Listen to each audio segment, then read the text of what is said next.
Hello, heroes, and welcome to A Woman with Hollow Eyes. Normally, the show is hosted by Darcy Ross, but she couldn't join us this week, so instead we are going to be doing development mode. In case you're just joining us for the first time, Invisible Sun has a few different ways to play, and in development mode, you can do flashbacks and side scenes that sort of round out the story that you're telling in your main game.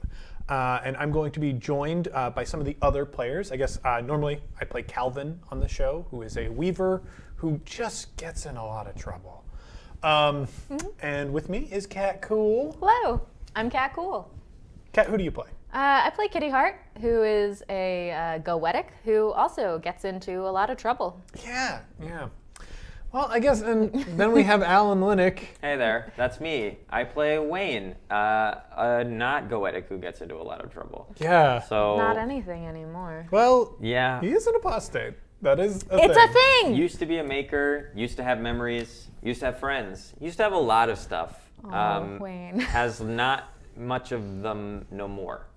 But today, we will be taking a kind of a side journey away from our main character's arcs and into some stuff that's been going on. One might even say a campaign side trip. Why would you do that? But before we What do that, the hell? I do want to address the elephant that is the room because hey, we're in a brand new studio. Yay! We're in a brand new studio. It's so nice! Do we have that long shot queued up? Oh yeah, so this is our place that we're in right now. Thank you so much to our Patreon backers, the people who contributed to A Woman with Hollow Eyes also, really helped us build this quite a bit. So we really do appreciate that. Thank you so much. And we want to reward you with some side scenes, some good side scenes. So we talked a little bit beforehand about what we kind of wanted to do. What do we think is the most pressing scene of the scenes that we suggested? The most pressing, I think. There is like a plot relevant one. Yes. So should we just get that out of the way? I think we should hold it. Okay. I feel like we should hold on to that. We should hold on to that one. As a teaser, it involves a certain someone named Lucy Bright. That's the one that we see as plot relevant. Good. Is that not what we thought was plot relevant? No, I think the detective one's the plot relevant Oh, one. I thought that was irrelevant. But I'm ready for it. My mistake. We have different perspectives on relevancy. So maybe thank you so much, Rourke. That's really sweet. Thank you, Rourke. Thank you for making up for James's mistakes. Maybe we can all just say, so we've got a scene with Lucy Bright. Yes, we do.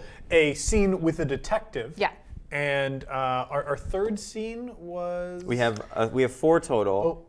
We have a third scene featuring Aggie Butts, a.k.a. Agamemnon Good old Butler. Aggie. Our good friend, hey, you remember our super memorable friend Aggie Butts, the name that everyone knows this character by, that I just threw out extremely casually when we were deciding what we were going to be doing as scenes tonight. So there's Aggie Butts. There's Aggie Butts, and then finally we have we're introducing a mysterious goetic character. Oh, that's right. Well, let's save the goetic for the end. Yeah, think that let's do feels that. good. So chat, right now we have on the table a scene with Lucy Bright, a scene with the detective, and a scene with Aggie Butts. Who or what do you want to see? Let us know in the chat. Or we could draw to find out. Or we could draw to find out. Drawing probably feels like the right thing. You know what I think we're going to do is I'm going to draw the Sooth deck cards for these three scenes. Ooh. So they've already been drawn. The fate has been decided, and we will merely be revealing it.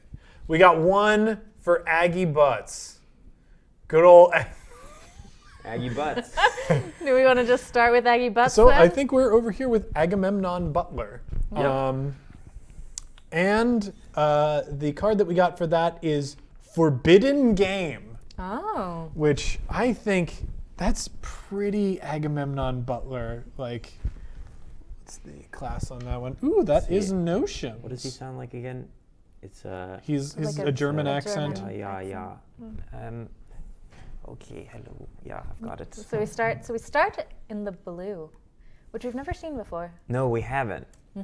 What is The blue is about dreams And memory. right? And he's a spider, so I don't know if spiders like have something that is normally like a home to them. Well, he's like a spider inside of a spider puppet inside Inside of of a the man chest puppet. cavity of a Of a puppet man. puppet person. But I think as our camera kind of pulls away from Saturnine and up and away, and everything's shrinking smaller and smaller until it becomes a wink in the eye of this gigantic cosmos. And we do a sweeping turn and suddenly find ourselves surrounded by the blue sun. This sort of cloudy, nebulous place where fleeting thoughts and like remnant memories and flights of fancy take form and shape and then dissipate back into the swirling cloud. And we just shoot down like a rocket straight into what feels like the center of this mass of blue. And as our eyes adjust to the darkness, we see that we are in some kind of what feels like endless abyssal void. And all around us are silvery, almost dewdrop covered strands of spider silk that extend in all directions. And we just go in and in, closer and closer. And at the center of this giant, massive webwork, this huge monolithic thing is a tiny spider, the size of like a thumbnail. And he's just like, it seems like as if he's moving around on the web, but it's more like as he pulls on it, the whole pattern shifts and he just travels down a variety of memories. What's the memory he's looking at or kind of like tugging on right now? Ooh, I like the idea that he's tugging on kind of like an old memory. I think this is someone's childhood memory that's like been badly damaged and overwritten, and he's just sort of working with it. And I think this is a memory that sort of is the genesis of like a lifelong issue or fear. Like this is like triggered somebody's phobia or something like that. Sure. So I think it's a relatively innocuous phobia, right? Something like fear of the dark. Yeah. So perhaps someone getting trapped into a closet. Well, yeah, so I think we see like a small child in front of a closet, and what the memory is actually showing us is almost the closet stretching out and wrapping them and pulling them inside as the door gets locked behind them. So I think that's what they're working with, and Agamemnon sort of has to like go through and find the elements of truth to try and restore. Yeah. Pull here. And he's just kind of talking to himself as found it. This is the one he wanted. And he's kind of like pulling on it and reshaping it. And with two of his back legs is like pulling past, almost like a Rolodex, a few other strands, and then kind of like pulling them and attaching them in places to this one to round it out and build it out. And as that memory kind of like takes new shape and is some of that like confabulatory fear is reshaped into the truth of this memory. And as it is done, he snip, takes the strand off and puts it in like what feels like a small vial, like a glass vial, and corks it, and then tucks it in like a little compartment on his back. Good. I like that. Could you read the card? Yes, I want Yes. to give you guys the divination, because I feel like the card that we've drawn is pretty much supplies us with a snapshot of Agamemnon Butler, and that is, there is a threat here, but it is one that can be overcome with cleverness and strategy. This cleverness needs to take into account the balance of all factors involved, which can be daunting, as sometimes those factors are difficult to see. So I feel like that's pretty much an expression of like what we've seen of Agamemnon as a character so far, is that he could be really dangerous if you're not playing a good game against him. That makes a lot of sense. There is a one of the strands that is by Agamemnon Butler pulls taut and dings. Yeah.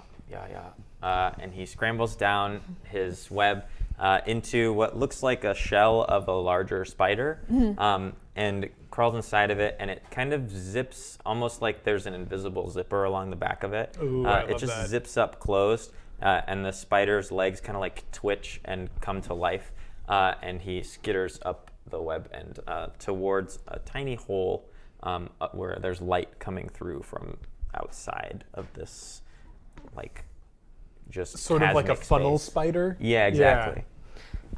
Waiting for him in that space, there is a clockwork mouse, a white church mouse. Master, there is a letter for you.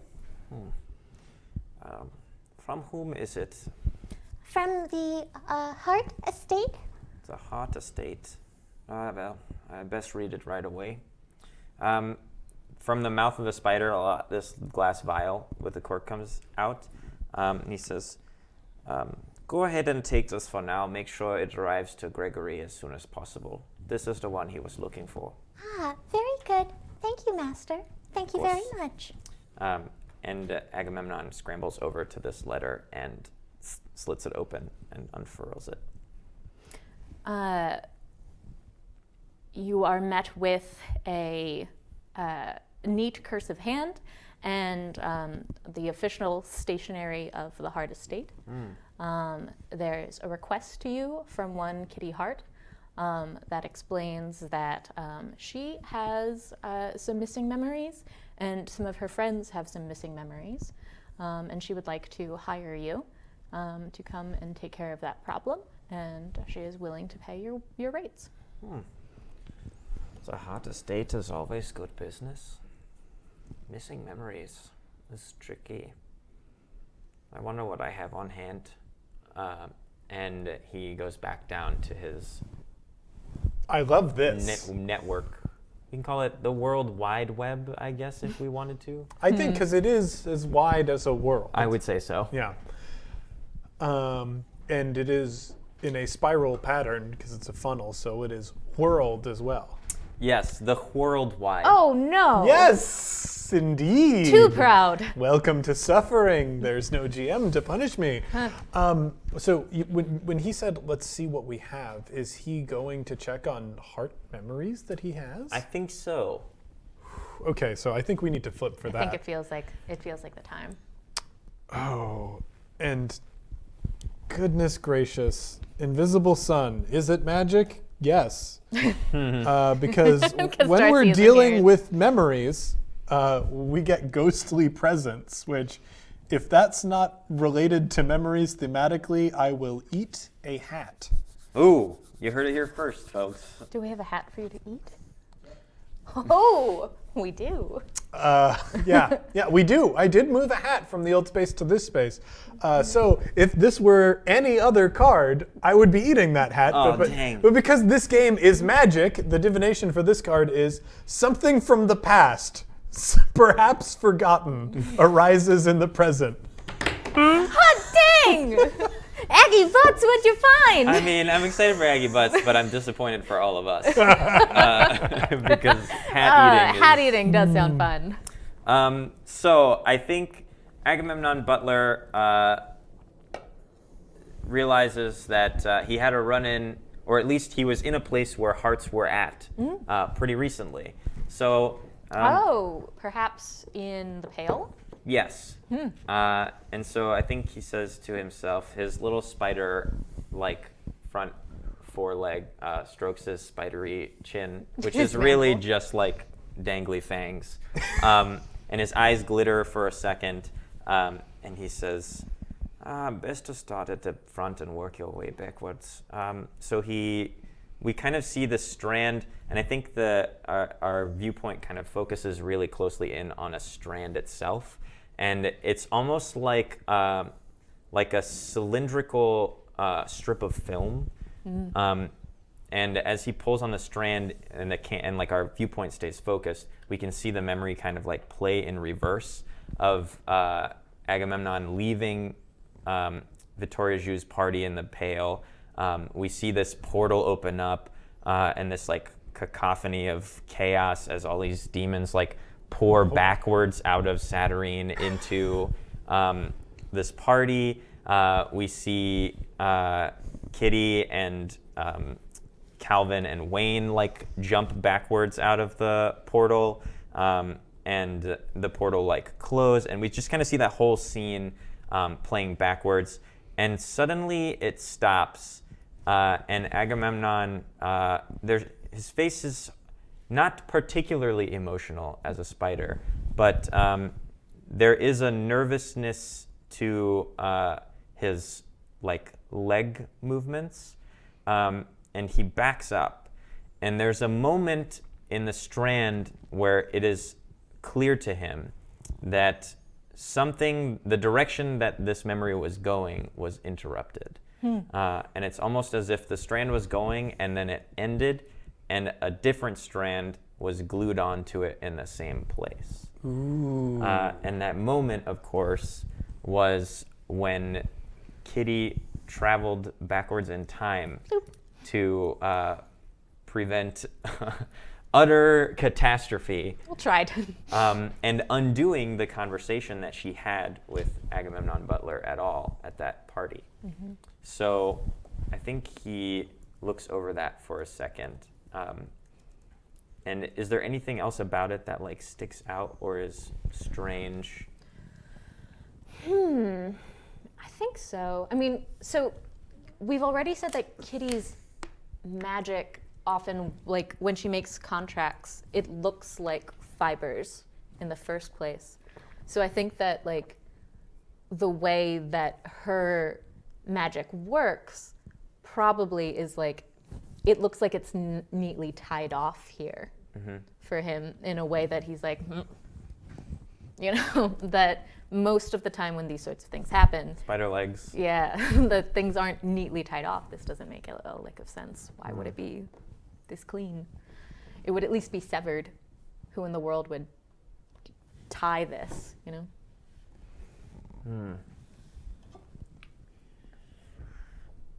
Missing memories for Miss Hart and missing one of my own. I do not much like being on this side of this arrangement. It bothers me greatly that she has something that I do not. Okay, because we are in this moment right now, I do want to imply a little bit of danger because, like, our overarching thing for him is the dangerous game. So I kind of feel like when he talks aloud, he's not just talking to himself. He's talking to like prey that he has caught in his web. So like, what is tangled up in webs behind him? Oh yeah, we pull out slightly. Yeah, I think we're just like seeing over his spidery shoulder like this. What does he have behind him? Struggling thing. I think it's a dream. The Blue Sun is a world of dreams, and I think when Agamemnon Butler is not manipulating memories, he is preying upon the dreams of people who are asleep. So I think this one is a dream, a classic nightmare scenario where someone is kind of endlessly falling. So it's just this kind of person shape just kind of tangled in these webs, endlessly falling in place. Oh, I like that. And he crawls up like over this falling person. And he says, well, what should I do with them? And like the fangs start to come out a little bit. And like drip one drop of venom. Cool. So yeah, I think there might even be like a shadowy sort of like those sudden movements that like insects make when they're striking something. So we like just see that in shadow. I think that might be the scene. I think it is the scene. Yeah. Very spooky, Aggie. Aggie butts. Aggie butts. Good old Aggie butts. Good old spoopy Aggie butts. Aggie spoopy butts, we call him. Yep. Yeah. Take some of the edge off of what he's like, I guess. I don't know how much edge you can take off of a spider that preys on people's dreams, but we'll see. Okay, so we have 2 more plots. We've got one with Lucy Bright and one with a detective. I feel like we should go here because I think this is going to go forever. You know? Okay, It is known. Yes. Yes. so with a detective, this will set the scene, and it is the enticing jewel. The enticing jewel. The enticing jewel. It's got a swan in it. It does. And there's something in the background. I imagine it's an enticing jewel. I think it might be some kind of enticing jewel. Mm-hmm. Yeah. In How some did you do that? circles. All right. Our meanings are greed, money, beauty, goals, and success. The divination. When the enticing jewel is turned, everything focuses upon it. Most of the time, this is one of the most positive cards that can be revealed. It indicates success in one's endeavor. It suggests beauty and wealth. At the very least, if not actual success, the enticing jewel is the potential for success, which in itself can be encouraging. Still, the card has a darker side because it also suggests greed and a love of wealth and dangers of such things. Okay. It's also got a swan, which makes me think it's probably in the Hart family dealio. You know how these all have Yeah. dealios? Yeah. Yeah. The Yeah, Delios. the Delios. The Delios. Great. Okay, so one Detective Sebin, who we've seen before. We have. He is a severe-looking ghost. In his mid-40s at the time of death. In your classic trench coat, 5 o'clock shadow, kind of like chiseled features. Mm-hmm. Got a fedora. Saturine's not the type of town you want to be up after a certain hour, but I don't have a choice. I'm walking these streets because I'm looking for a particular girl, Kitty Hart. Oh, you're gonna do him? Yeah. Cool, dude. He pulls out a playing card that has a picture of Kitty Hart on it. Kat, what is Kitty Hart in a deck of cards? She would be, God. I think she'd be a Jack of Hearts. Yeah, he slides Kitty Hart into a hand. Playing with cards like these is not a safe game. The Hart family is powerful, influential, wealthy, all the sorts of things that make most people leap at it. But I'm more cautious than that. I took this job because Kitty Hart's on the outs with her family, which means that she can't strike back at me if she doesn't like the results I bring her. And I can't imagine anyone would like this. He clutches in his hand something that holds information. Yeah. I should give you what his deal is. He went to find out information about McPherson. This is the stuff that you got. Okay. Where are you headed to, cool kid? So he was headed to the bar that Kitty works. That's the most logical place for him to go. But as we all know, after the portal to the Pale was closed up, I am going to hold on to this. You give me the sooth deck. Yes, after the portal to the Pale was closed up, we ended up with a bar that is completely encased in obsidian and just is not there anymore. Of course, I saw the work of the Hart family luck, should we call it, right in front of me. One of their holdings, a small casino in Fartown. The sort of place that you go if you want to lose a little bit of money. Turns out it got lost a little bit farther. Obsidian like this can only mean that it's gone a long ways away. And if that was Kitty's home base, it means she's on the run. The only way I'm going to find her is if I find a friend of hers. So I think we'll have to draw a Sooth card to see what his next move is. Okey-doke.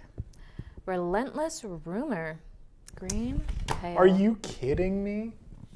Are you kidding me? What number What is does it? that mean? It is a 3. In a scene where we're trying to find someone and where a character just said that he needs to find out who Kitty Hart has been hanging out with, we pull a card called Relentless Rumor. Which I don't think we've ever pulled before, have we? No, we've pulled it before. We have?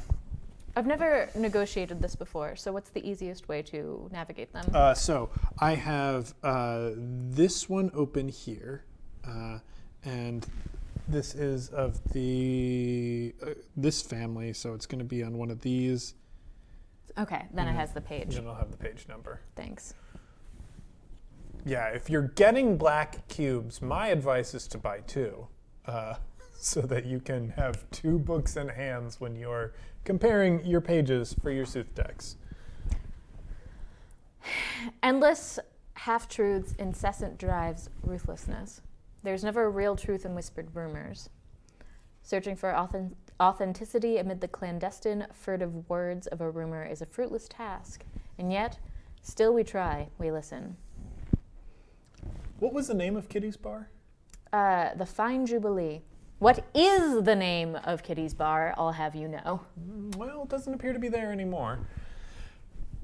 If I'm not able to go to the Fine Jubilee to get my answers, I'll have to go to another place. The sort of place that someone even like Kitty Hart wouldn't show up at least not with her face showing. I'm going to the Dark Arts, a place at the far end of Fartown, near a hate cyst. The kind of place most people avoid.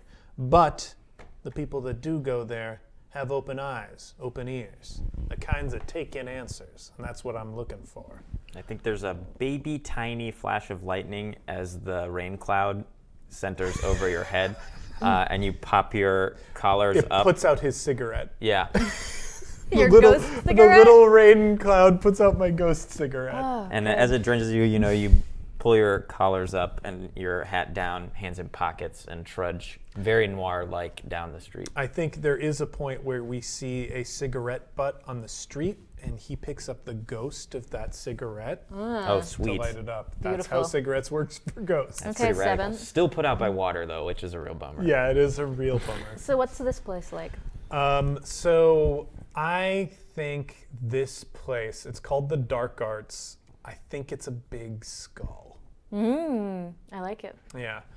I think there's just this big old like obsidian looking onyx skull, we'll call it.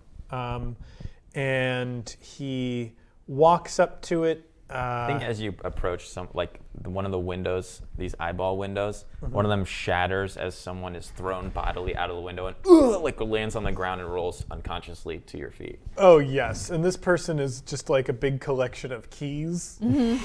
So it's just a jingly jangly mess. A jingly jangly mess of keys. Drunks and lowlifes. That's the sort of people you'd find in the Dark Arts. He walks inside. I walk inside, take a look around the room. Some of the eyes know me. I've done favors for some. I've crossed a few others. But we're not going to make a big scene here tonight. That's not my agenda. I tip the, I guess it's not maitre d'. I tip the waitress. She knows who's here tonight, and she knows what I'm looking for. So she'll take me. What you where looking I- for, 7? Answers. I need to know about someone I believe you might be familiar with. He hands her the playing card. Kitty Hart? Yeah, everybody around here knows Kitty Hart. I'm looking for her because she's missing. Now, I imagine Kitty Hart is the type of person who has a lot of enemies around here. She's probably just laying low. Laying low is what I would assume, too. But the place she normally would lay low, glassed over. Glassed over. Volcanic rock, if you catch my drift. That's pretty bad. That's pretty bad. Well, I hear that she's been making pretty high-powered enemies recently. What's new? Well, I hear that she pulled a con against what's his name? What is his name? That's a great question. I don't know. You're talking about the tree salting god. Yeah. thing. Okay. Yep. I don't Against know. some tree god the other day. Some salting gig. Like a trust fund thing. Interesting. Well, but Kitty's pulled cons like this before, all the time, against some very powerful people. How much did she make away with? I don't know, a couple of mage coins? Couple of mage coins. I think the guy next to them spits out his drink. What are you guys talking about? She's pretty good at what she does, right? That's pretty good. There's pretty good, and then there's that. You pull off a type of job like that, you'll end up dead. Maybe your whole family. Anyway, I heard that they got a bunch of demons in on it, and that they were held up at a warehouse. Makes sense, makes sense. Well, I might be dropping by. He tips again and finishes his drink. Always nice to see you, Sebin. And I think there is a scene of him. He's not riding the cab, but he's like riding in a sort of public transit thing that's cooler than a bus. Oh, but I love the bus thing, because it's like the cool... The zippy bus. Zippy bus. Okay, okay. So yeah, he's in the zippy bus. It's like a which- bus just for you. It's like a tram, kind of. Yeah. Trams are cool. Okay, so I think he steps out of the dark arts. There's sort of a black brick or a blackened brick wall, because like this is near a hate cyst, so like clearly the war was involved with this somehow. And I think he's just takes like a transit pass out of a pocket and like slips it into a brick, and then just the door of the train opens up right there, and he steps inside. Kitty Hart's always been the type to get involved with demons. When you're goetic, you can summon ghosts, angels, and demons. And Kitty's the type who always goes for the demon first. It's never a smart idea, but it can open doors if you are willing to give away enough. I don't like that I have to work with demons. They always try to tell lies. And in my game, the truth is the only thing that matters. So he opens on the industrial district of Fartown, where Kitty has set up this, what did we take over again? A froyo shop? No, it was, I think it was like a garment thing, and we've turned it into a prospectors thing. But a lot of the demons are gone now. I don't know who's decided to stick around. Yeah, so Alan, I think you are now The one one of demon? Yeah, you are. You are. I mean, I think there are like probably. I think definitely we've still got that angel, the one who swapped bodies with Oh, Oh, the one... with Erikesh? Yeah, Yeah. so So someone that's who's still around, decided but to... I think this is the pathetic demon who's decided to hang in for some reason. So if we're sticking on this card, should we draw a new card? Or Yeah, we absolutely Let's should. find out what kind of demon this is. Oh, Okay. okay. That's a That's that's a card. fork. Yeah. well. Here we go. The Yes. golden ship. Let's see what this card means. The card golden that keeps ship. on giving. So 101. The card that you can't help but draw. Good old Calvin. In real life, this is James's, whatever that relationship is where you keep running into something over and over again. Yeah. Wealth earned, honor, prestige, respect. A highly positive card. The golden ship suggests that one will earn wealth, fame, or respect, or all three. It presages a successful endeavor, but usually only if that endeavor is grand in scope. The golden ship does not waste its time on petty action or minor deeds. Alternatively, this card might suggest the intervention, again, probably in a positive way, of someone wealthy, well-respected, or influential. Interesting. Okay, so based on that pull, I don't think we're going to see this fun demon that I thought we were going to interact with. Me neither. No. Someone else is here.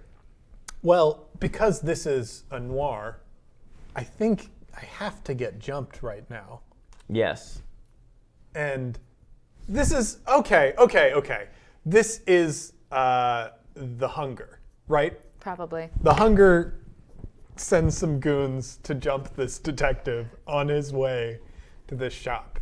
Because he's been asking questions, and he's been asking questions about Kitty Hart. And the hunger is furious. That he lost to this thing? I think he's furious that he almost got duped by a Kitty Hart scam. Or maybe the tree person is trying to get revenge through the hunger because the hunger has like a relationship with Kitty Hart. I can't answer that question. The person who is playing the hunger can answer that question. And hey, that person's not answering questions, they're asking them because they've just jumped this detective. Can you play the hunger? I can. We have played him before, right? Remind me of what he sounds like. He's down here. Well, look who it is. I came to in a dirty warehouse. Not a big surprise in an industrial district, but it's also a big one. And if it's a big warehouse in the industrial district, that can only mean one thing. The hunger. There's a flash of light as the hunger's face is illuminated with like a Zippo lighter, and he lights a cigarette. Clink, the light goes out. I would have brought you a gift, but I didn't know I was going to make a visit. I don't need anything from you but answers to a question. And what question might that be? Why is it that on a nondescript day in the middle of an ordinary week, you might be going to see a mutual friend of ours? I've got a lot of business. I've got a lot of clients. Here's the problem, Seven. Any business of hers is business of mine. Word on the street is she doesn't owe you debts anymore. You sold them off. I earn those words, and I own those streets. What is it you were planning on delivering her way? Just... And please, He takes a step closer, and you can feel his hot breath on your face. please, make it hard on me to get the answers. Even though I'm dead, there are certain people who have ways of making you hurt long after you got a body. And the hunger's just one of those types of people. I didn't have many choices, but I also have my own professional pride. Kitty Hart's got a lot of enemies. She's the type who occasionally would turn to someone like myself to find out information about him. I can assure you it's got nothing to do with you. Seems to me that someone with a lot of enemies is just about the dumbest person to try to protect. I didn't say I was trying to protect her. He presses his thumb to your forehead. And he feels it. He can feel it. Whatever the hunger, whatever power the hunger has, he can touch ghosts. Easy there. It's, you know the Dame Daniel McPherson? Everyone knows that name. Well, he apparently has it out for Kitty. Has it out for her real bad. And I was just sent out to find out exactly what sort of trouble he plans to make for her. And what did you find out, Seven? I was nervous. I could try and lie to him here, or I could give him the truth. Problem with the hunger is I know that he's not after Kitty. If he wants information on McPherson, he wants it for bigger reasons. And this could be worth quite a bit to me if the right people want to know. So I have to make a gamble here. Let's pull a Sooth card. If you're given information, we have to decide what to give. Eternal Mountain. Eternal Mountain. Let's see. Another bird. Another bird. Which one is it? It's sun? It's the sun. Eternal Mountain.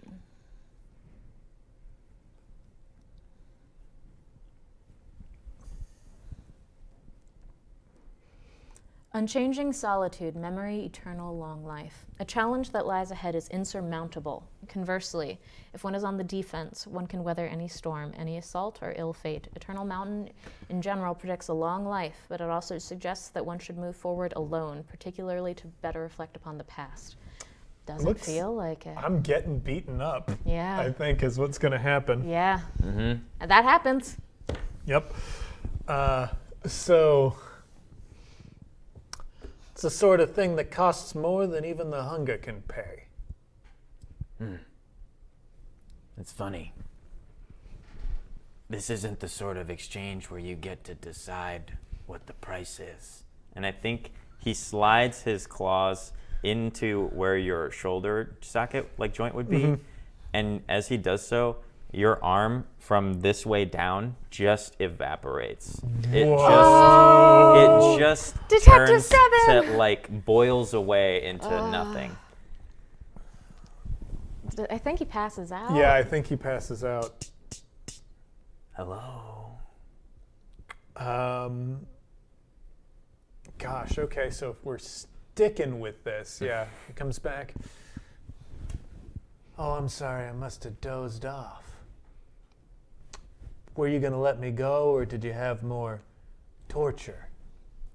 Seven. I'd already asked you to do me this favor, and you're doing it. You're making it fun. And I think that's where we go. That's where we cut. Yes! Where does he wake up? So, does he wake up in the warehouse late at night when Wayne is coming to look?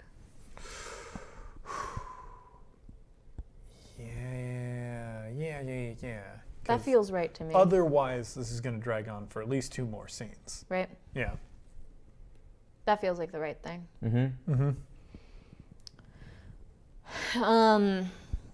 So the light has shifted. It's black and blue and white, the same colors as our protagonist here. And there is a scrape. There's the key in the latch, and then the scrape of the door. And the pull for the scene is the banished serpent. Seems fun. What is the... It's the fidget spinner. Yeah, it's the fidget spinner family, aka the 3 snakes tied together in the center by a tail family. Thank you. The banished serpent? Is it a fidget serpent? That's That's the I was thinking... That's also a fidget spinner. Yeah, there are 2 There's fidget a couple spinners. of fidget spinners. Okay, yeah. I do want to apologize to people in the audience who were thinking, but Invisible Sun just has a bunch of fidget spinner imagery. That's true. I think this one, we'll go with fidget spinner for this one, and this one is what I would call a shuriken. It's That's a shuriken. shuriken, Yeah, yeah. you're right. So there's the rising sun. We'll do it because we already have a shuriken. sun. We have a for real sun. Yeah. Yeah, I guess, but that's not a rising This sun. one says gack to me. I don't know why. Great. That's mine. Or so jacks, like ball and jacks. I could see that. Balance, exile, punishment. The banished serpent can be a blessing or a curse depending on who is getting exiled or punished. The card turn may suggest that the person in question faces this fate, but it might also be someone else involved in the matter at hand. Okay. Yep. Makes sense. Sometimes, though, it can simply be a balancing of the metaphorical scale. It can mean that someone gets what's coming to them, whether that be good or bad, or it's the settling of accounts, so to speak. How convenient. That is very convenient. Exceptionally convenient. Almost like this is magic. Yeah, so Wayne. Ding, ding, ding. I came to in that same damn warehouse. Missing an arm. It's going to take a long time hopping around in the eternal party to grow back. Oh, also your trench coat. It's not as nice anymore. It's significantly worse. Yeah, but in a way that he just downscaled it. He didn't rip it to shreds or anything. It's just it used to be Burberry and it's not anymore. Takes quite a pretty penny at a changery to get a coat that nice. But if there's one thing the hunger knows how to do, it's hit you in your wallet. Almost makes me regret it. But this kind of information, this could be very valuable to the right buyer. And I think light sort of breaks through. Hey, Who goes there? who are you? Name's Seben. The beam of a flashlight shines across your face. You with the hunger? No. What are you doing in here? You guys have met too. Wait a minute. I recognize that voice. Wayne? Yeah? Well, what are you waiting for? Untie me. Who else is in here? Doesn't seem like anyone right now, but the hunger was in here earlier. He's got it out for a client of mine. The beam of light sweeps away from you for a second, and you hear footsteps as Wayne walks around the warehouse, making sure that it's empty. And then finally, the pressure on your remaining wrist disappears as the bonds are cut loose. Think she might be a friend of yours. Kitty Hart? Yeah. Tell me, Wayne, have you been through an unfortunate series of incidents recently? I have been through nothing but unfortunate incidents. That's how I know you're a friend of Kitty Hart. Yeah. Well, whoop-de-doo. I've got pertinent information for her. And I think, in lieu of getting it to her, as right now I think she's too far away for even me to reach, I think your hands are the best hands to put it in. All right. 7, what is it? Daniel McPherson. Do you know the name? Yeah. Well, he's the type of person who... Okay, so what is the new information? Because a lot of this is stuff we already know. I mean, this is all of the stuff that Darcy gave. Okay. All right, I'm going to read through. Because, like, the library stuff is kind of... And then down towards the bottom, there's stuff to do with here.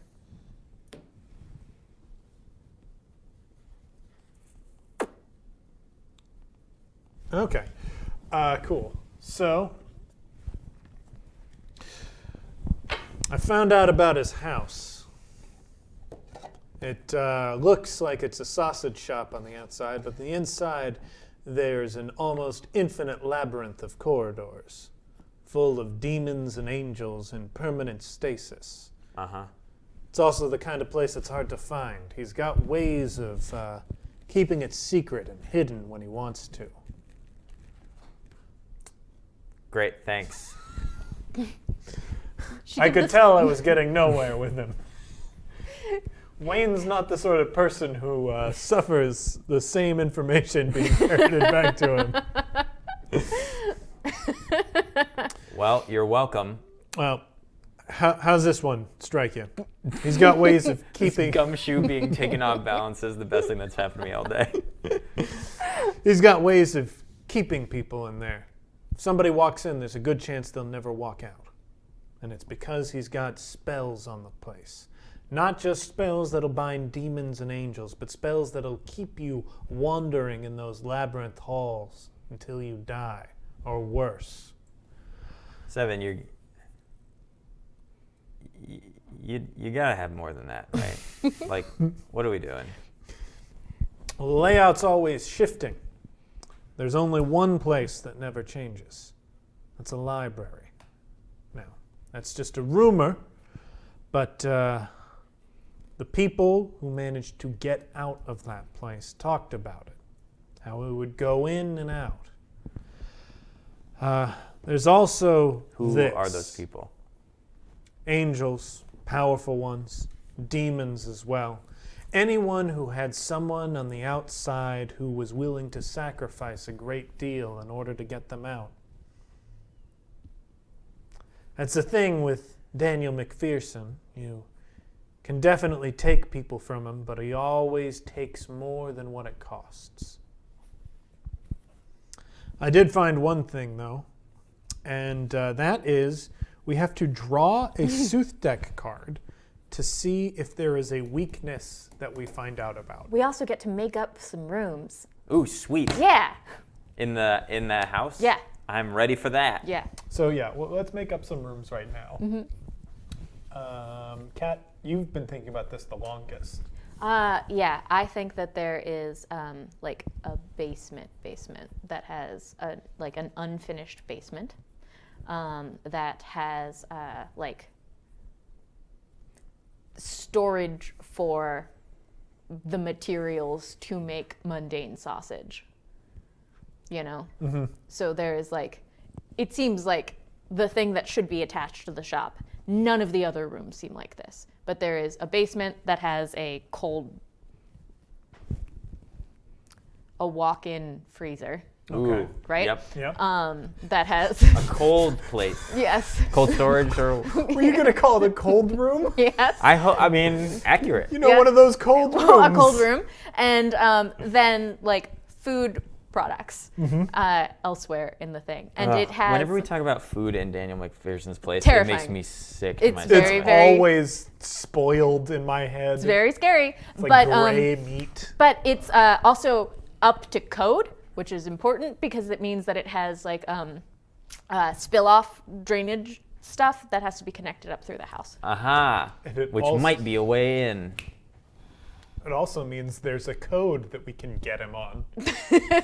Yeah. In case he is violating it. We can. There's feasibly some blueprints in some bureaucrat's office somewhere that we can. It also peruse. means that freezer locks. From the outside, no less. Well, Yes. no, it would mean that if you were on the inside of the freezer, you could get out. That would be code. Because you're not going to have a walk-in freezer that locks people in it. Well, That's definitely- code. Well, What do could you lo- think you'd codes have are to- for? You'd have to be able to lock it. You have to be able to lock it. Yeah. Yeah, but otherwise- if Don't you're worry. trapped inside, We're you have going to, to be able lock him in that freezer. Yeah. Why are you giving him a way out of the freezer? Don't lock. We're gonna lock him in the freezer. Okay. What's another room in this house, James? There is the source of the music. The house has a massive organ grinder. Yeah. And organ grinders, they're not just things that you would use to make sausage, but like, you know, when you stereotypically think of like circus music and somebody's got a music box that they're cranking with a monkey, it's that sort of music making device. Sure. So there's a room that is just like the sort of wheezing accordions and Like a hurdy-gurdy? tinkling bells, or organ grinder. Fine. Not as cool as a hurdy-gurdy. No, but very relevant to the characters' themes.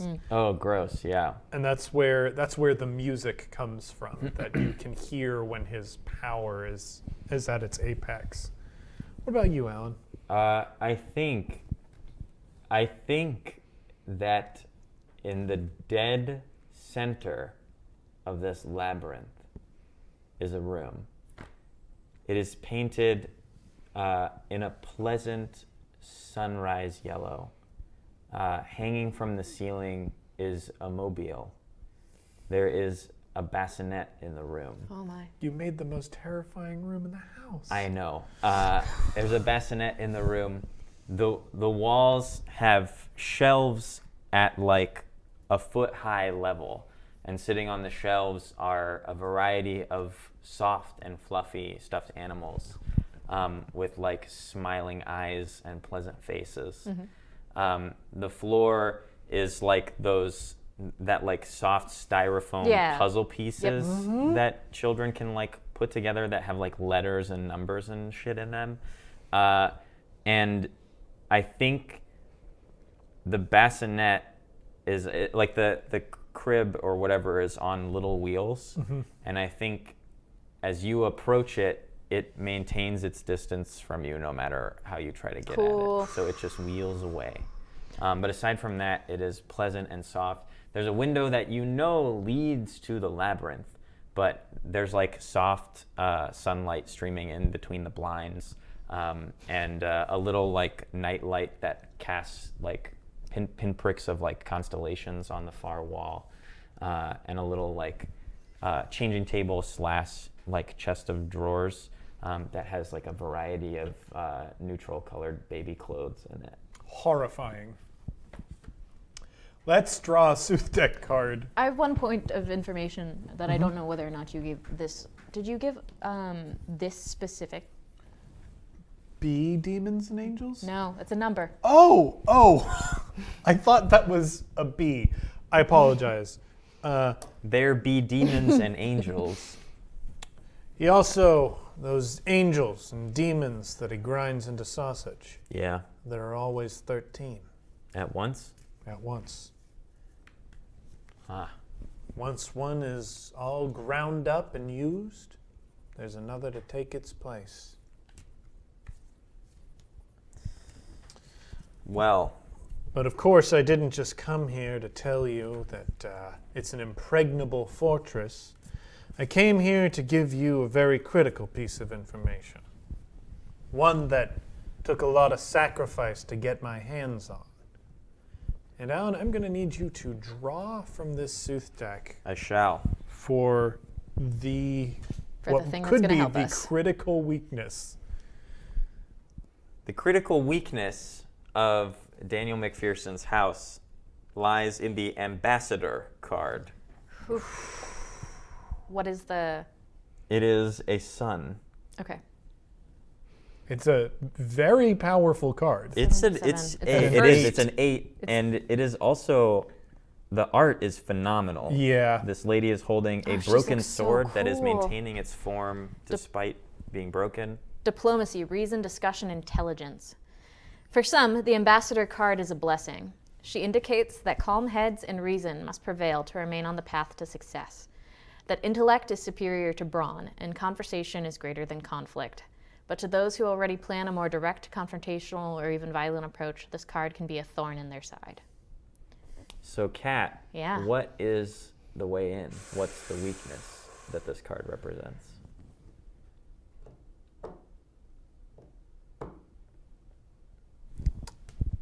Gosh. Daniel McPherson always honors his agreements. He's a goetic, that makes sense.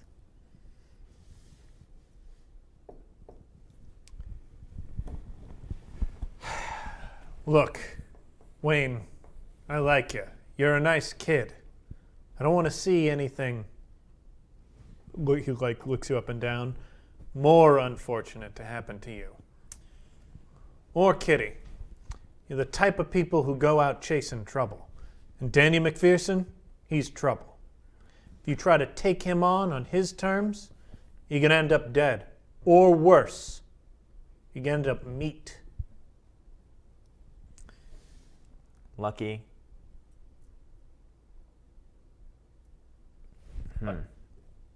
Were you addressing Lucky Strike? Were you No, addressing I Lucky was- Strike? I was I like, started a is Lucky sentence- Strike here? Started a sentence and abandoned it.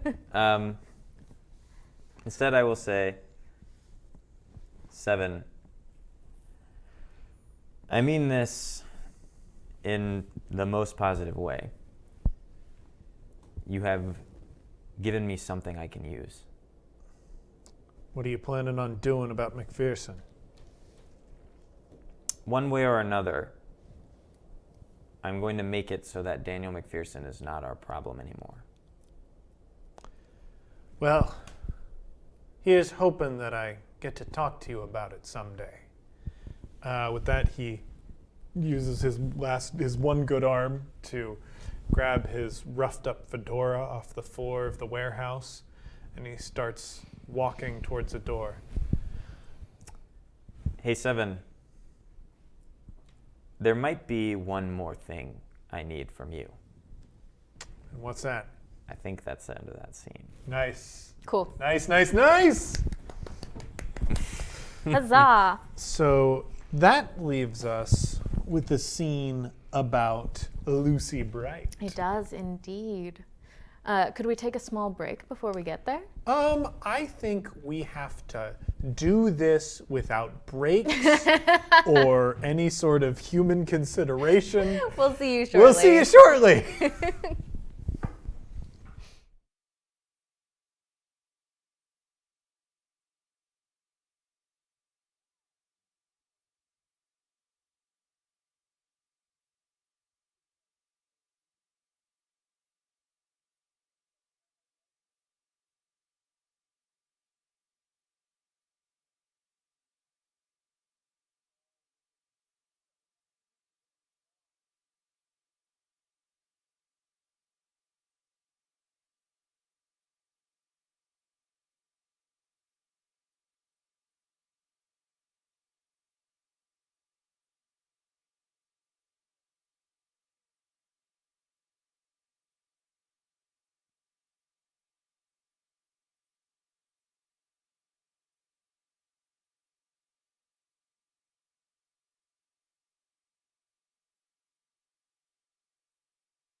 Ooh. All right, heroes, we are back. We are sick with anticipation over the scenes that we're going to be doing soon. But I wanted to point out, somebody in chat mentioned asking if there was a chance that we'd be doing our regular weekly game on Wednesday. The reason that we're broadcasting on Tuesday this week is, unfortunately, Darcy is out of town, and this was the most convenient for everyone to meet. So there will not be a Woman with Hollow Eyes on Wednesday. However, we are going to be doing a preview of a party game coming to Kickstarter soon, or not soon, tomorrow, called Earworm. Earworm is a musical party game where you draw a card that has a song on it, and it's sort of like musical charades. You have to convey to the other people at the table what your song might be without actually singing any lyrics.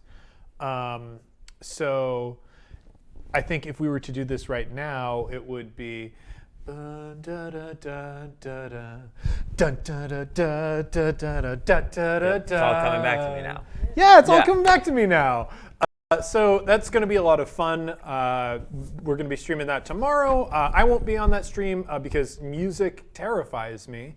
But we're going to have a lot of fun people here. Ali Barthwell's going to be here. Adil Rafai is going to be here. It's going to be a good show. So check that out. That's going to be hosted by the Geek Show people. So technically they're just using the space and the stream, but you'll be able to check that out on One Shot. And with all that taken care of, we are going to be doing a scene featuring Lucy Bright. Resident villain. Yes. Now, perhaps the most evil character in A Woman with Hollow Eyes. I mean, that is a huge, sweeping statement. You're right, and I stand by it. Oh gosh, thank you. Oh, it's on. I just need to turn it on. How's that? Thanks. All right. So this card has already been pulled, so we're going to draw it now and interpret it. This is where we join Lucy Bright. And boy howdy, if it isn't Blind Guardian, We should a get card that we have never seen before. Looking at it, Alan, do you want to walk us through visually what Blind Guardian is? I was figuring Yes, that we'd give and those to Alan. probably because- I should be interpreting these Yeah. since this will be something Oh, of yeah. a standoff. That's true. So the way there are two tabs. One's got the guide page, the other I has. see. So it tells me what page to go to. So this is the Two of Suns. So Hashtag the woos is loose. can you Love show that. him how to go between the two to the two documents? So Oh yeah, or yeah. do- I'm You know I'm how here. to. Okay. Yeah. Cool. Blind Guardian. Its meanings are safety, impartiality, serenity, blindness, and challenges. The Blind Guardian watches over us like a protector. That's probably our door it guards. Although it can represent a challenge arising before one can proceed, typically this card is a positive turn indicating safety or serenity. If some sort of authority figure is involved, this card indicates that they can be counted on to be impartial. Rarely it suggests literal blindness is involved. I think this is going to be one of those not rare cases where there is no actual blindness. Oh, and Punquility would like to redraw that. So we... Seems too positive. Yeah, Yep. it does seem too positive for the situation that we're in. And oh, here we go. This is our old friend, the Vizier. Oh, crap. Oh darn it! He is No. the Zero of Gax. I do. Thank you. I'm keeping track of that. The Zero of Gax. Zero of Gax, Vizier. This is a Nemesis card. Yeah. Its meanings, oh god. Its meanings are manipulation, sycophant, power, and influence. Yep. Love it.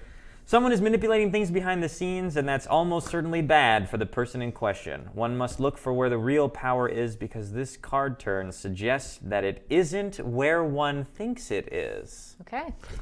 The So- vizier can also mean that there is a way for one to manipulate the people involved in one's goals through careful words, clever words, coercion, or extortion. So I think we open this scene with an eye, like we just see a pinhole of light on an eye, like a human eye, that is pressed to a peephole. And we zoom through the peephole, and on the other side of it, we see from this mysterious figure who we, as of yet unknown, we see Lucy and Opany in the, I believe it was the basement of the Hart Mansion, right? I thought it was behind a door that Calvin just destroyed. Right. Yeah, But and was Lucy's that underground? I think it's Lucy's. No. I think we were in Lucy's room.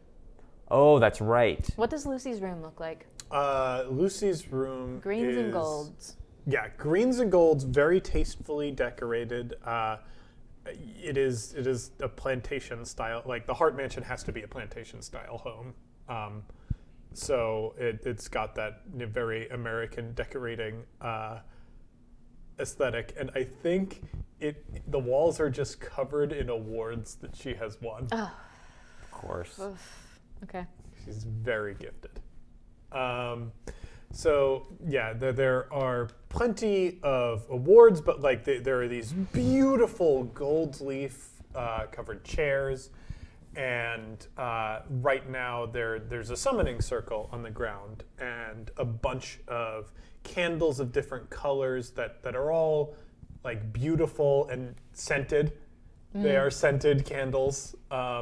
So I think you smell some sandalwood and ocean breeze, Opany. Okay. As this is, I think, the 10th hour of this summon. And for most of that time, Lucy has just been glaring at you.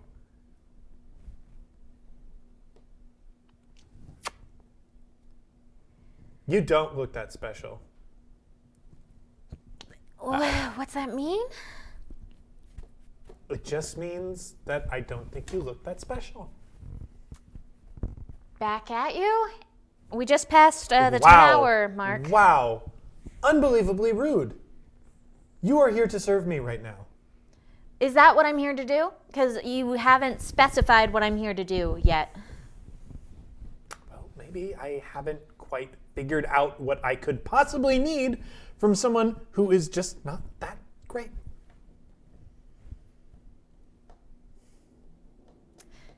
You don't even wear good clothes, is the thing. Well, these are what I died in, and it's a uniform. Yeah, snore. Ugh. Like, what do you do for fun? What do I do for fun? Yeah. Do you care? Do you actually care? Because I feel like you don't care. That's the thing. I feel Hey. like you're just going to make fun of it. Hey, I'm sorry? Say what you do for fun.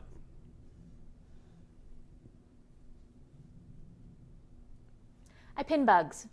I was right, it was stupid.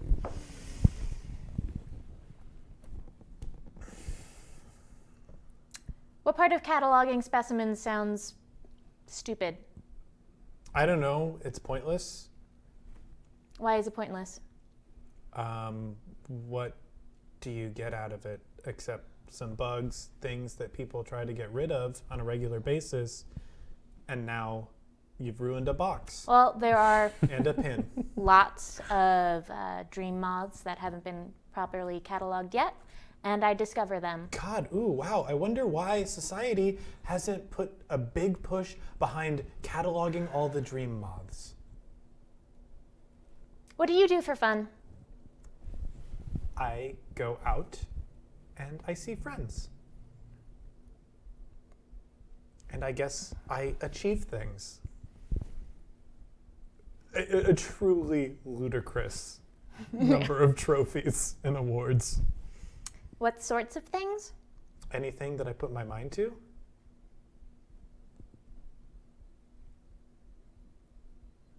What's something, I don't know, that you've cared about? And don't make it something dumb and fake like pinning bugs, but like something that you've really worked at. I was a good museum curator.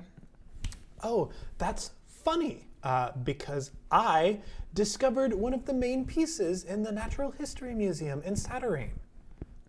She pulls a newspaper clipping from the wall. It was lost in a hate cyst. It's from old Saturnine pre-war, and in fact, pre-modern Saturnine civilization. Did you know? Well, you must, because you care about museums and that sort of thing, that Saturnine is largely built on top of Saturnine, and there are thousands, if not millions, of magical secrets beneath the flagstones that we walk over every day.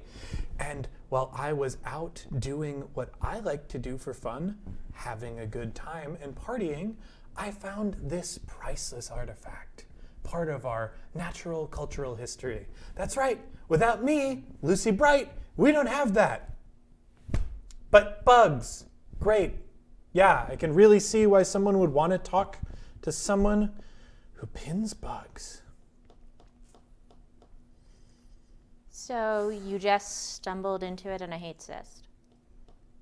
Okay, it's a little bit more intense than stumbling into it in a hate cyst. Have you ever walked into a hate cyst? I avoid them. Yeah, for good reason, because hate cysts are really dangerous. Right, so why were you there? Well, I mean, that part of it is a little foggy, but the end of the story is coming out of the hate cyst is we now have a priceless artifact in one of our museums. It doesn't feel irrelevant, though. It feels relevant. What were you doing there? Were you just drunk? I mean, maybe, probably. Whatever, I was blowing off steam. I don't like how you get judgmental with me, the way my mom gets judgmental with me. It makes you very ugly around the eyes. Wow. Okay, if you can just do all of this stuff on your own, I don't see the point of bringing me here. Neither do I, Openy, and that's why we're here. Why? Let me tell you, the big thing that I'm gonna need from you at the end of this whole process is to stay away from Wayne.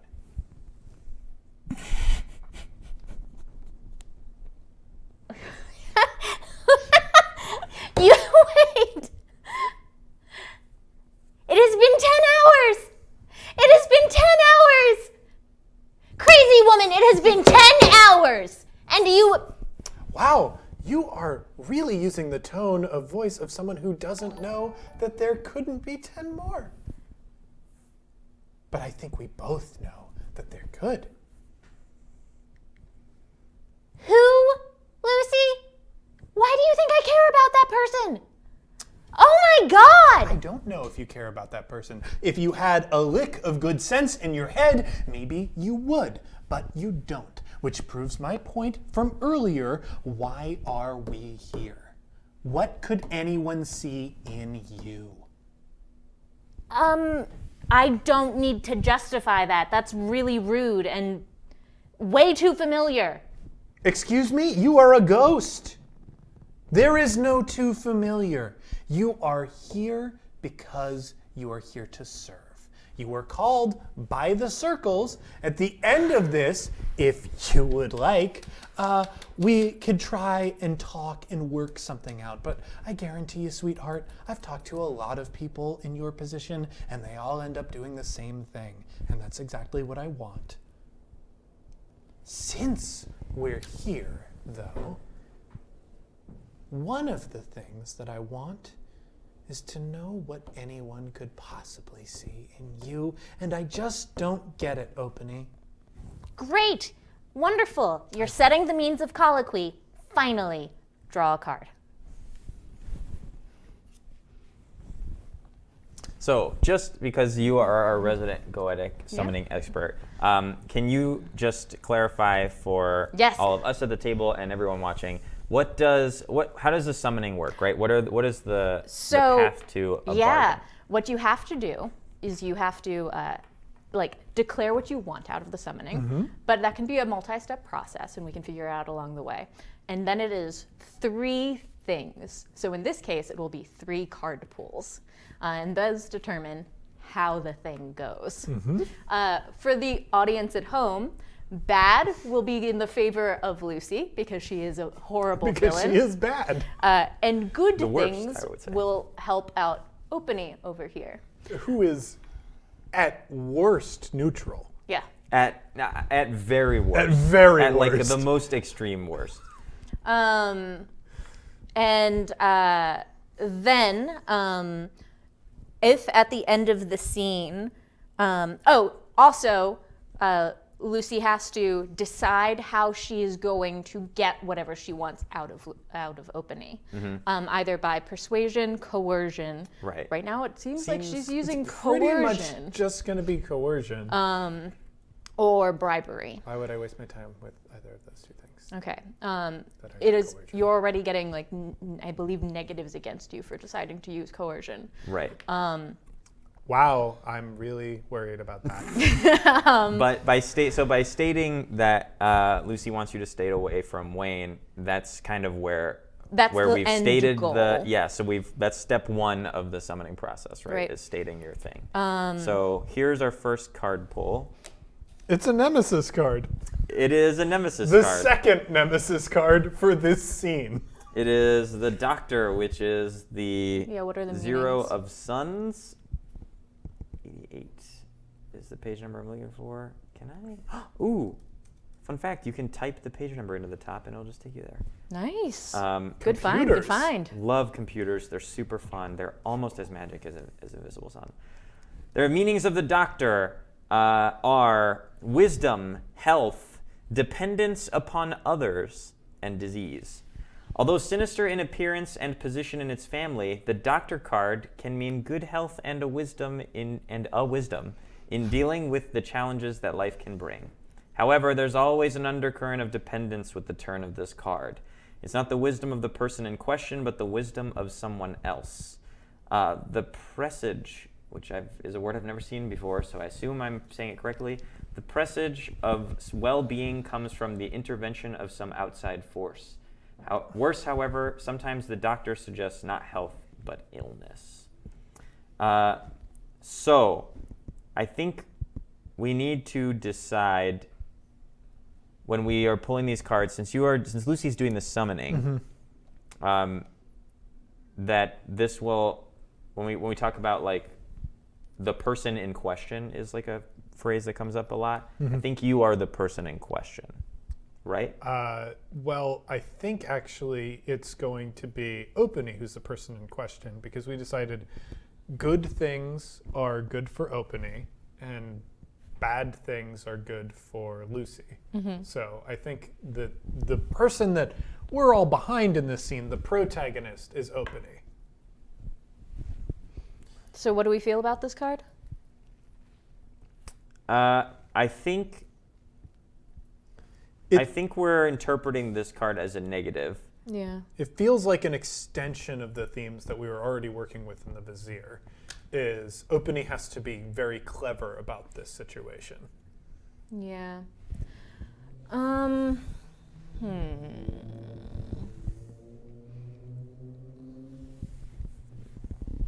What's special about her? So that was the current ask. Yeah, why would anyone be interested in her? And stay away from Wayne. Well, that's the overall ask. Yes. So I think the question, Openy, triggers a memory of yours, perhaps. And I think it has something to do with your life, emphasis on the being alive part of Right. that. So Openy thinks back through her life, and she thinks about this time that she turned down hanging out with a bunch of people to go and do a personal activity. And I think what she was going to go do was see a turtle race, because she thought that would be interesting because she has never seen a turtle race before. And the thing about this that sticks out as why in the world would this be interesting why would this be a unique thing, a unique quality, is that as compared to this Lucy person, Openy is somebody who enjoys quiet pleasures, doesn't care about being like the center of attention in any capacity, and is curious and like collects new information, right? And has always been that. And then like there's a snapshot of her then taking the information that she had from the turtle race and bringing it to, like, telling little stories of it to her mom and her few friends at work the next day, and telling them the portions of it that they would find interesting, not the whole friggin' thing. Showing that she is in fact sociable, but like it's a considerate sociable, a sociable that isn't focused just on herself. She is based in observation and consideration in a way that this other person clearly is not. Cool. What I think is happening in this situation, to Openy's horror, is that memory in one of, it starts playing like almost as a video in one of the circles on the floor. Sure. It has been forcibly ripped from your mind. A turtle race? Okay, so I asked you what was good about you, what someone would see as valuable in you, and one time when you were alive, you saw a turtle race. Yeah. Do I sound condescending? Because I really mean to be very condescending in this moment. What is good about that? What could be interesting about that? You saw a turtle race. That's not redeeming. Do you not see what's happening there? I see you wasting your time. You could have gone to that fun team sports-based social activity, but instead you went to a turtle race, and then the next day you wasted everybody else's time by telling them about that same turtle race.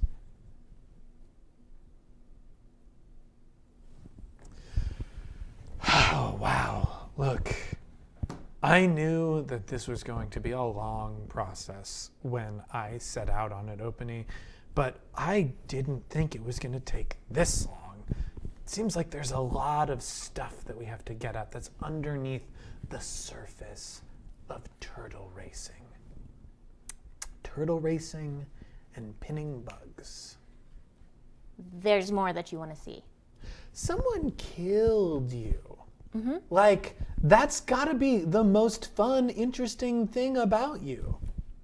You think? I mean, at this point, yeah, probably, right? I don't know. But someone wanted to kill you. And the weirdest thing is that was my family.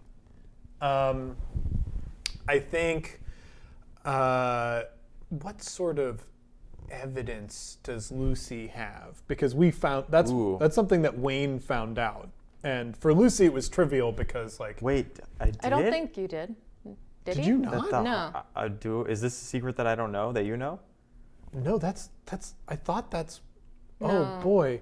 Yeah, dude. I thought someone at her workplace, there was like a mafia situation. Yeah, there's a mafia situation. Yeah, but it led back to the hearts. Dang. Wait, Oh, it did? maybe that was too subtle. Oh no. Oh my God. Yeah. I didn't catch that. Well, we'll reveal that in this scene right now. Oh, is that the wow. Hart family was involved with this hit for some reason. Well, so wait, what's the question you have? What's the evidence? What's the piece of evidence? I mean, the answer is we draw a card. I guess that's true. Elusive sleep. Elusive sleep is the 6 of visions.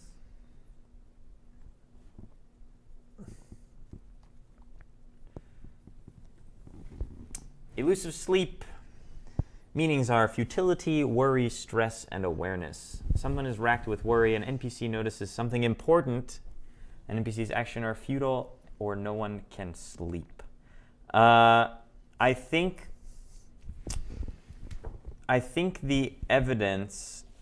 So all we really know up to this point is that Lucy's life was ended in what was played off as a freak set-off of a loaded cannon. Yeah. in the museum From Shadow. Not from Shadow. I thought it was It was like an archaic cannon. cannon. I guess we didn't. I guess we didn't say. establish that. I thought I had assumed it was from Shadow. Where do you Interesting. assume it's from? I thought it was here. Maybe I had assumed that it was from Shadow after hearing Alan, but I just really liked the idea that the museum had a wing where they showed off like things from Shadow. That's cool. That's That like really people cool. are like, look what they have to do That's in there. great. Yeah. That's actually super cool. Yeah. Yeah, like how people got by in Shadow is like weird and funny. Yeah. So I think what elusive sleep says to me is that this you actually, Lucy, possess there's like an article or something from Openi's corporeal body that was never recovered from this accident. And you have that item on you. And it's something that has been kind of like a glaring hole in the narrative for Openi, and that has kind of plagued her as something that was off, but that she's never really been able to like put a button on or figure out what came of it. So That makes sense. I guess if either one of you have an object in mind that.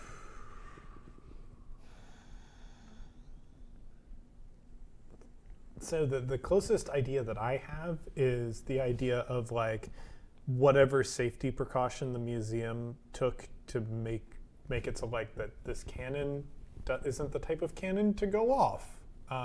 So like maybe whatever spike that they put in the ignition hole that the cannon has, or I don't know enough about old-timey cannon protections.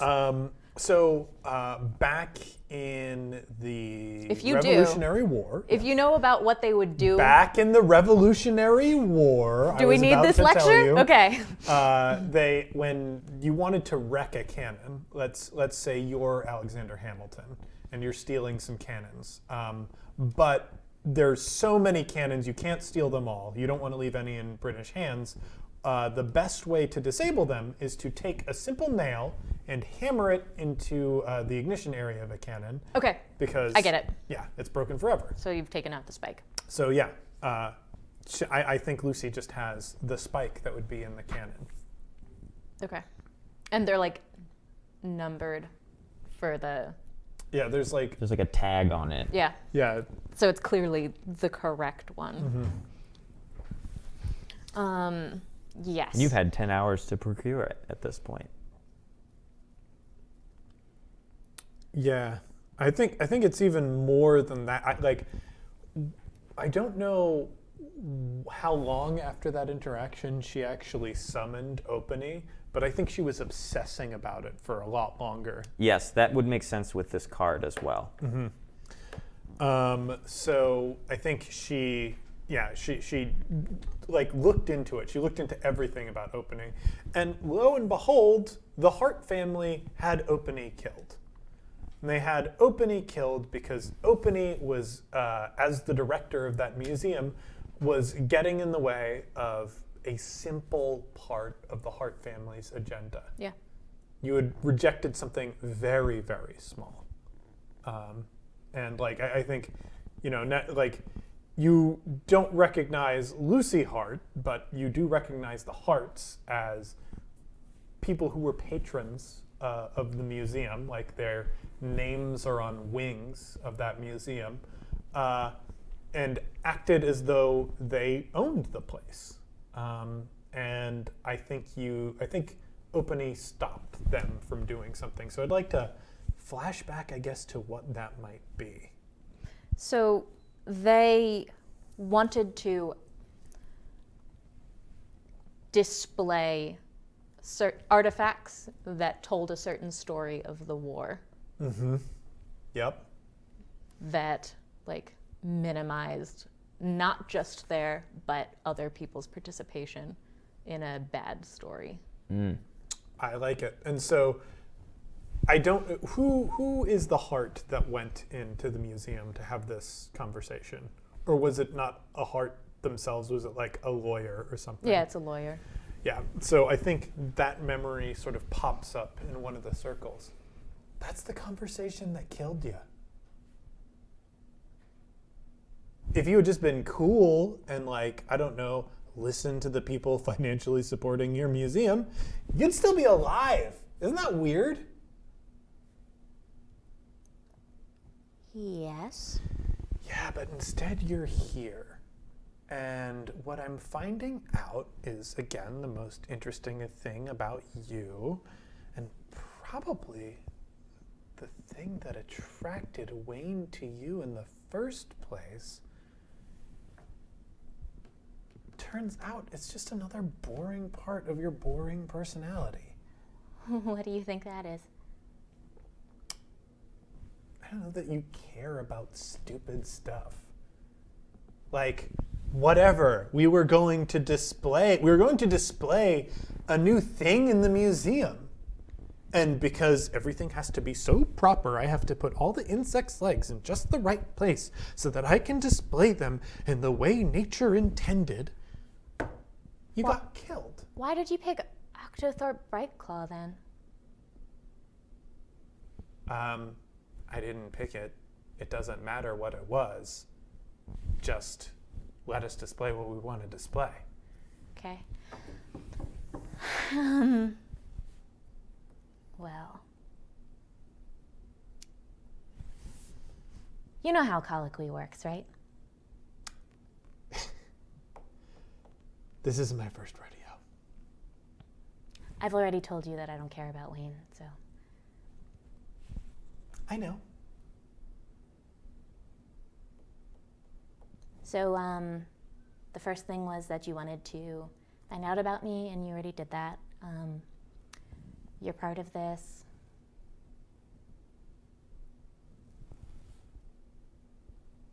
I'm sorry, I was just waiting for you to realize that you don't control the situation. Are we there yet? No, because it's like a give and take thing. Yeah, that's the way you think of this, which is really weird. Have you ever been summoned before as a ghost? No, this is my first one. Okay, so maybe I can forgive you for that because, like, there's a real learning curve. Again, you don't control this situation, and you will go when I decide it's the right time for you to go. Okay. Cool. Great. In terms of noticing a key thing. So now that she knows that how she's been murdered, she did not care about seeing Wayne previously. Because, like, Wayne has been a weirdo. Now she cares about seeing Wayne. Objection? Now she cares about seeing Wayne. Sustained. A lot. She cares about seeing Wayne a fuck ton, right? Like, a lot. Because he's the only person who had a suspicion about all of this, and that she considers a competent detective. Yeah, eat it, 7. Simon got the information. And he got beaten up for it. I do like that those two had to interact, though. Oh my god. Which means that the check is much higher. And Lucy doesn't know that the check is much higher. Because Lucy has no reason to think that the check on this is much higher. Lucy also hasn't been, like, offering her anything as a part of this, right? In the back and forth. Well, she's never done that before with anyone that she's dealt with. Right. But she's also been holding her here for 10 hours, which is, like, not typically Is that a faux thing. pas? Yeah, not typically a thing that Lucy does. She's been making it harder on herself. So Opie's read up on this. She knows what the fuck she's doing. This is her part of noticing on the card, noticing a thing. Yes. So she's watching the flames starting to flicker on the candle Ooh. as this is getting more difficult for Lucy and as she's losing control of her spell. How long have you been dead? Gosh, you should know when your family killed me. I mean, I could get that information, but you're right here. I think it's 4 years? 4 years. Okay. So it's not 1 year per level of ghost. I'm just trying to figure out what level of ghost opening would be. Oh, that's a cool way of doing it. Oh, interesting. Yeah, let's do it that way. Wow. So So if you've been dead for like 1,000 years, you're a level 1,000 ghost. So let's make her dead 10 I think years if you then. cut a ghost in half and you count the rings on the Oh, ghost, is that how that works? So let's make her 10 years dead. 10 years dead. Yeah. Okay, great. 10 years then? I think around 10 years. Wow. Big round number. Should have been easy to come up with. Okay. Is there anything more to opening? Have we unraveled the mystery of you and who you are? I mean, you don't seem to think that there's anything special about frog races, so I don't think you have anything They were left turtle to... races, Openy. Oh my god. Did you go to frog races as well? Wow. They're very different. Wow. Don't know that I could even begin to care if they are. Here's the thing, Openy. Yeah. Wayne could be the perfect man. He has everything you need in the perfect man. Why do you think that? Well, looking at him, you can just tell that with the right prodding and persuasion, he could walk like a gentleman. Do you know how rare that is? No. Did you like date in life? Not really. Well, let me tell you, you didn't really miss anything because it's a bleak scene out there. I mean, maybe not for someone like you, but for a heart, there's a certain expectation about the type of company that you keep. And you can marry as you would like, but it's frowned upon if they don't meet certain standards. And Wayne, I will admit, is imperfect as a product, but as material. There's just something in there that can be brought out with the right persuasions, a hunger, a desire. So you don't like him? Not as such right now. Again, there's a lot that I'm working with. There's a lot there that's just nice, great. But what's inside, beneath all of the imperfections of his current personality, there's something that just screams heart family. Like, you mean that screams a den of colonialist murderers? Yes. There's ambition in there.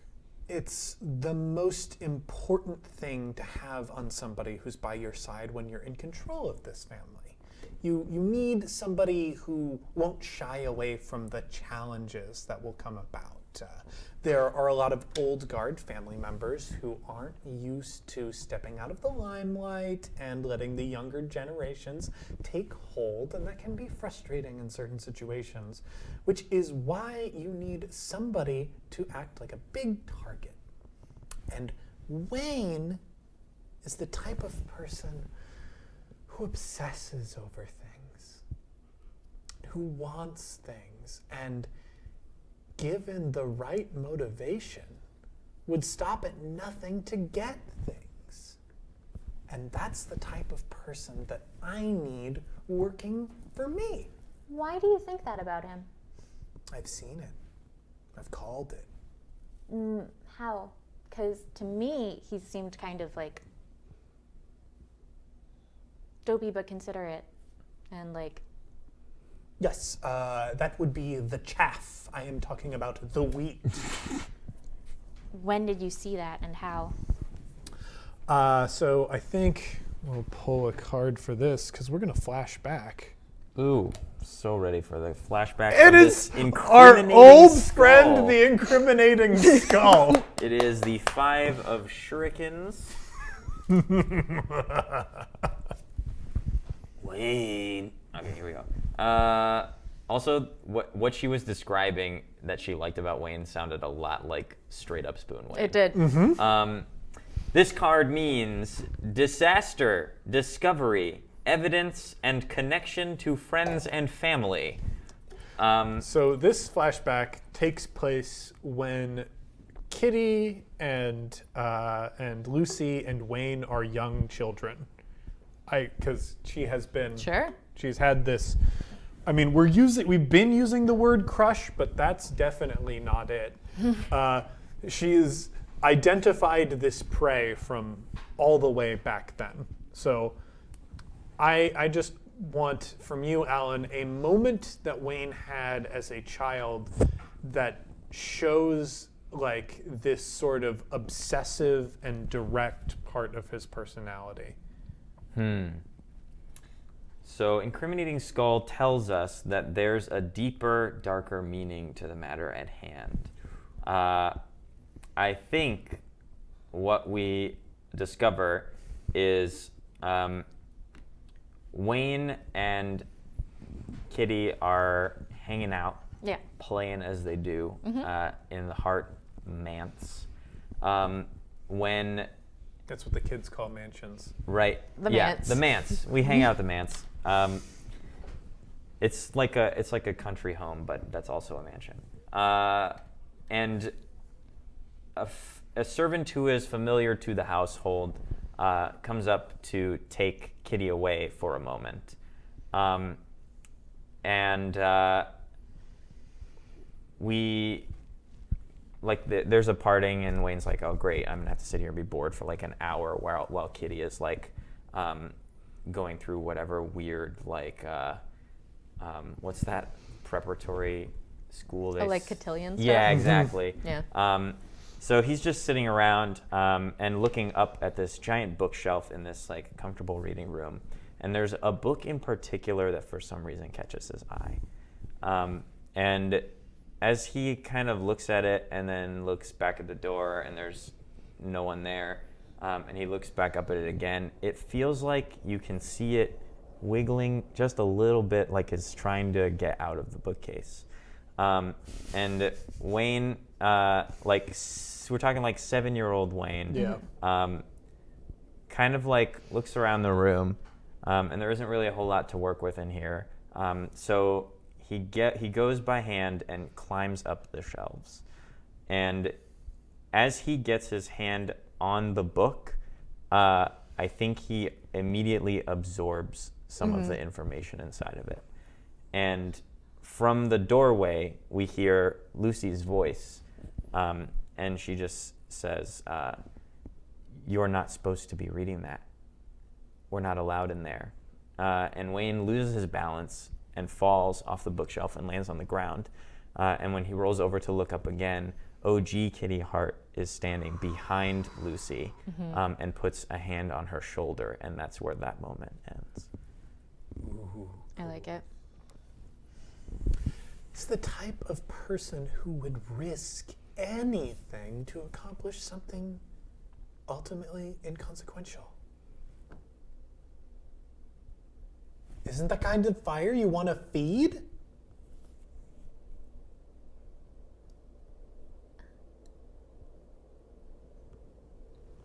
Okay, I was really hoping that it was possible to relate to you, but I guess not. Why did you Wow. want that? Why did I want what? To relate to me? I don't know, it's just so easy to assume that people are exactly as how they present themselves. And sometimes it's nice if people surprise you. You didn't.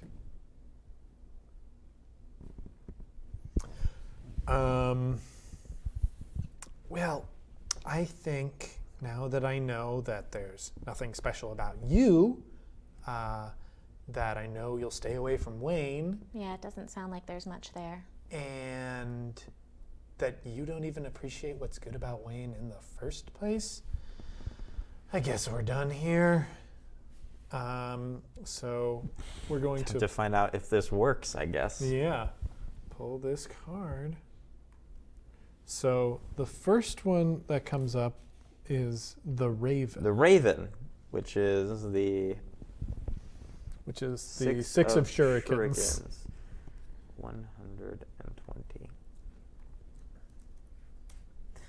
The Raven's meanings, interesting, are jealousy, sight, and trickery. Most commonly, it indicates that someone is watching jealous, but it's also a warning to beware of greed and trickery. On the positive side, however, it advises vigilance or suggests that there's a trick involved in what one must do to succeed. Either way, it means that there's a problem that can be overcome, which suggests to me that Openy is going to find a loophole or a way to weasel out of this situation. Yeah, I feel like it's working. Yeah. So, I think you have one more draw to finish it out, right? Do I? No, we can make this the final one. So she's ready to suspend this if you think it is one draw longer. No, I'm just going by the typical means of colloquy, but this sounds good to me. Yeah. So what does she do to start finishing out the colloquy? Think she's like, is there a way that you banish people as a goetic? I'm sure there is. Or like dismiss them. Yeah, you. Yeah. So like this is there is a way to end this conversation and just like end it. But Oh, we're redrawing. Ooh, Names Equipped is asking for another draw. Unknowable truth is the 4 of shuriken. 4 of shurikens. We're staying in the shuriken space. Unknowable truth, 129.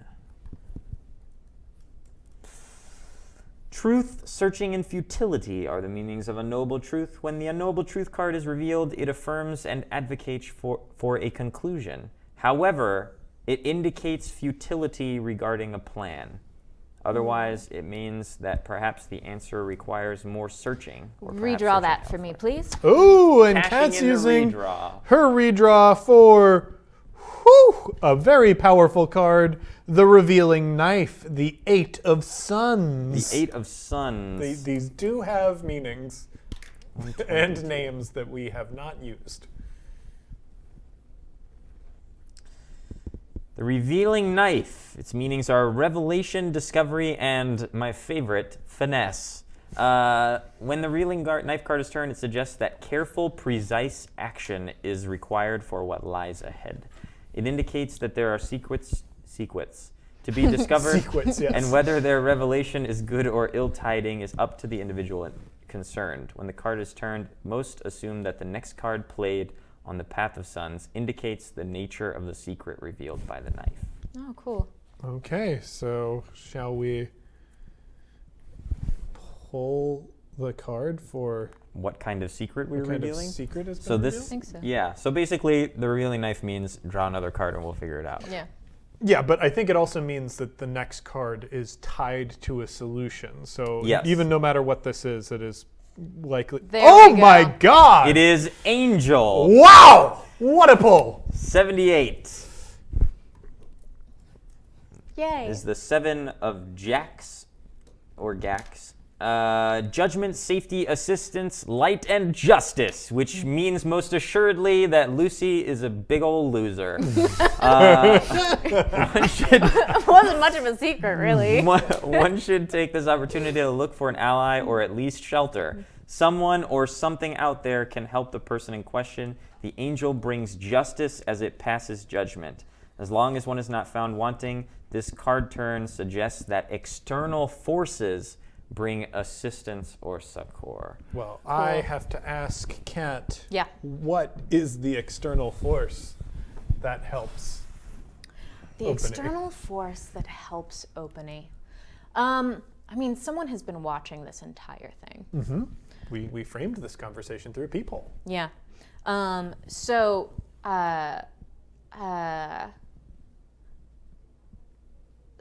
Lucy starts to go and, start to dismiss this whole thing. And Openy, frowns at the wavering candles and goes to blow on one. And it wavers even more, but it doesn't give way completely. And then from the door, the little, the peephole in the door, there's just and all of the candles go out. Ooh. Juicy. Yeah. I love it. I think that's where the scene ends. Oof. I'm down for that. Yeah. Well, we did promise one final scene. We did. And that's Another scene summoning. About a goetic, yeah. It is another summoning.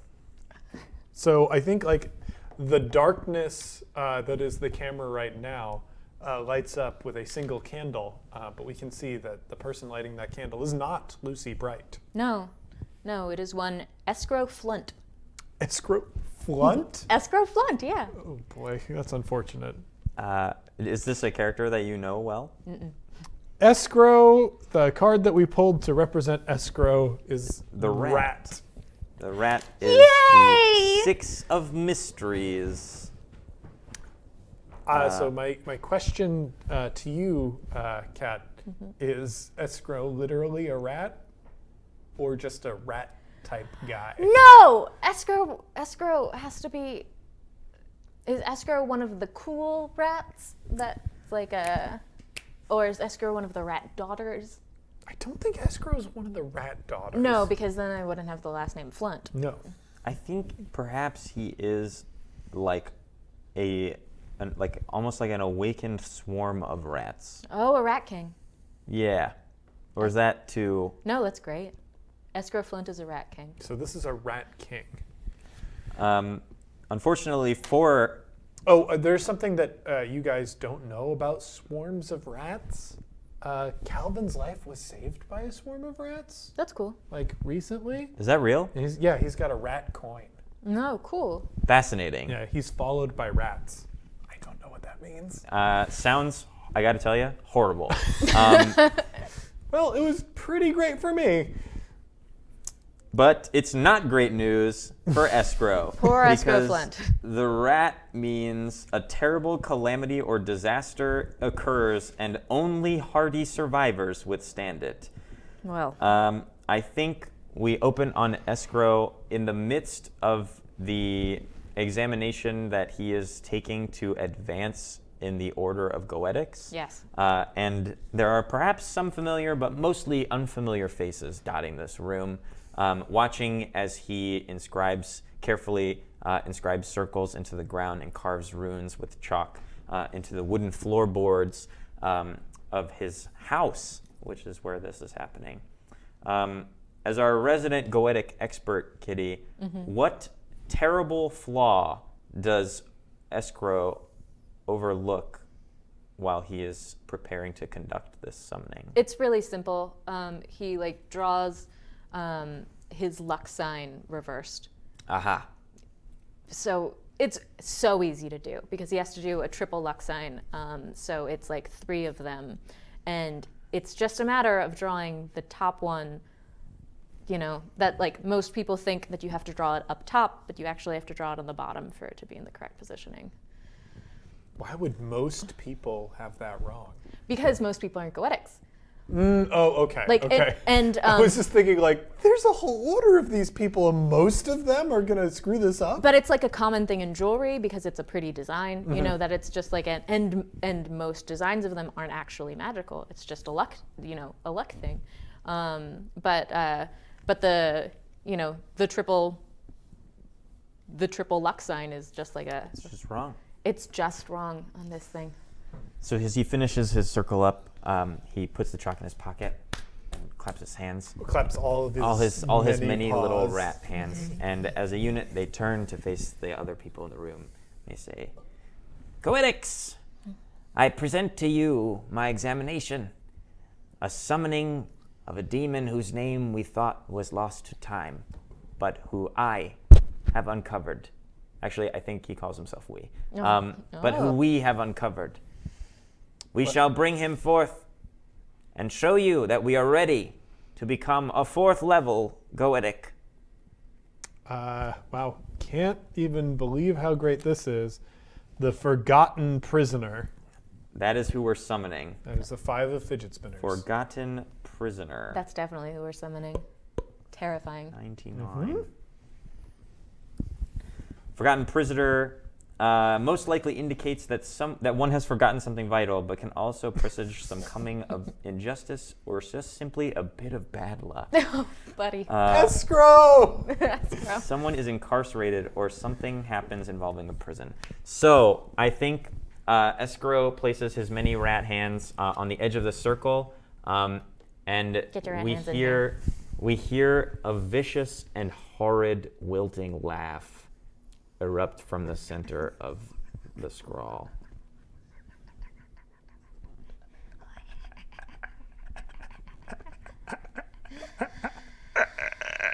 And then a decayed hand reaches out. And I think the flesh on the hand, like as it like touches the ground to start like pull itself out, like it clicks because it's so dry. Ugh.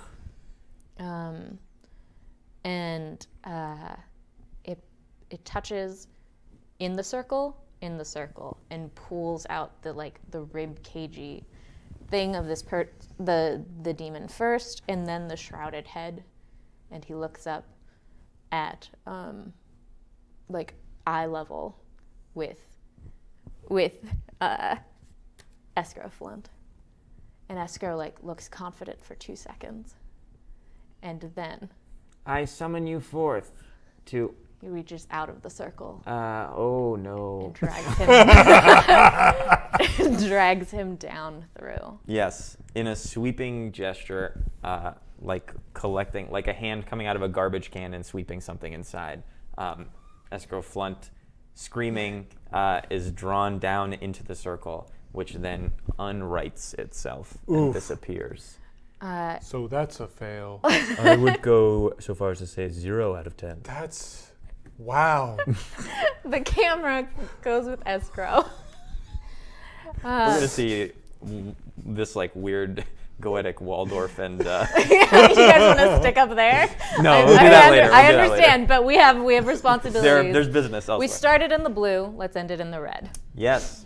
The lighting in the red is like... Well, I actually want to describe the physical sort of journey that one undertakes as they travel through Go for it. one of these portals. Because going to the red, it can't feel good. Yeah. I think blood is kind of the overwhelming theme. Again, I know nothing about the red, and we haven't been given any of the setting manuals. We're just trying. So we're just sort of winging it here. We're having a good time. So I think it smells like this portal, and the smells are cute because Escrow is a rat. This portal smells like iron? rotting blood. Yeah, and a little bit of iron rust hint to it. I think Escrow, parts of Escrow are like trying to escape. Like I think a few rats manage to like snap off their pieces, and they don't run back to Saturnine. They're not going back to the Indico Sun because right now they're between suns. So those few rats that are fortunate enough to have snapped off are trapped in the Umbra, the section between worlds, and they instantly freeze to death in the cold, vacuous space between suns. And those are the lucky ones. Those are the lucky ones.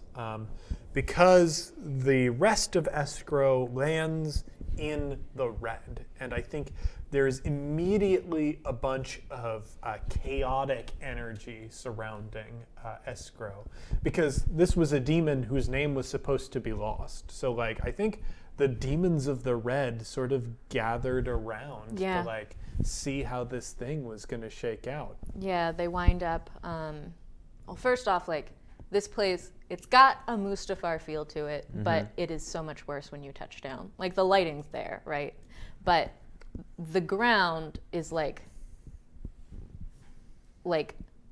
it's got a chaotic element to it. So it is definitely black, like an inky blackness, but it's got an uncertain and permanent quality to it. Like it might sink down too much at every step, right? And I think they land kind of in an alcove that's almost a coliseum.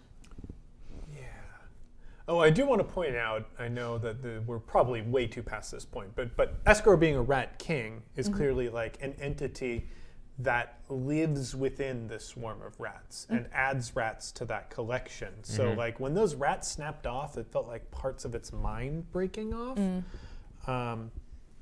So Escrow is here, and I think every one of its bodies that it normally controls feels a shrinking fear.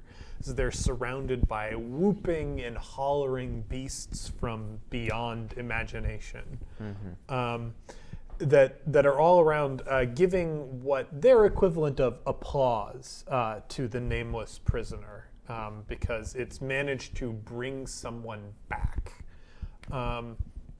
And now it's mostly a question of the nameless prisoner is a demon that is horrible, but it's also, its name is forgotten.